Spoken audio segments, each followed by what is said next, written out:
This Diddy documentary is out there, and and so one of the things I decided to do on Instagram was I started this. My Instagram is Dr. Boyce Finance, so I started this little series I called No Diddy, and and what I wanted to do was explore just all the economic lessons behind the Diddy situation. And so here's something I want to introduce you to in terms of one of the first economic lessons you can get from the Diddy documentary. Like I said, it's all about money.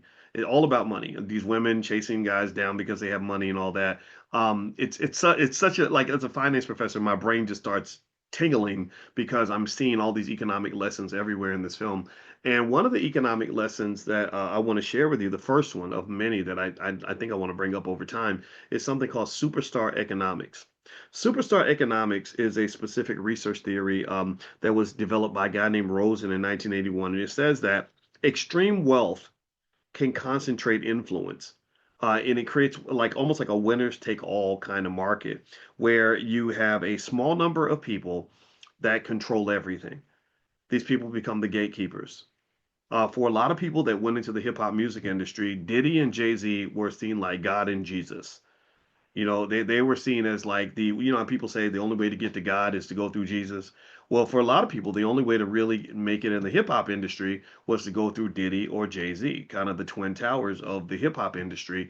And why were they the twin towers? And so, the thing is that this all links to that superstar economics theory, and this is also a key to oppression. Remember, Diddy wasn't just a famous rich guy. He was a tool. He was a tool for those that wanted to manage and control the black community. That's why he was the head of that whole vote or die campaign. It's like, okay, if we get this guy to tell people what to do, they're all going to do it because most people don't think for themselves. They just follow whatever the leader is.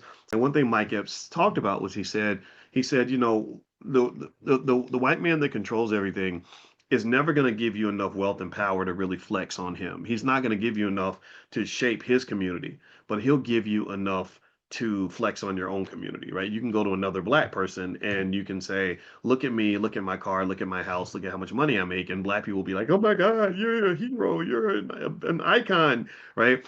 So, for example, when I was sitting on the phone with Kanye West and Kanye started acting like an asshole, I remember saying, I don't want to talk to you anymore. I gotta go. And I remember thinking to myself, I told my wife, I said, I really don't care about not talking to this guy anymore, even though I know how much money he has. I saw his numbers. He showed me he showed me the numbers. He has real money. And I said it would be really great to support what we're doing in the Black Business School, but not at this expense. And I told him, I said, look, I don't have as much money as you, but I have enough money to be free of this bullshit, and I'm not going to talk to you on the phone anymore. So basically, when you are economically independent, you have the ability to decide what spaces you want to be in and who you want to deal with.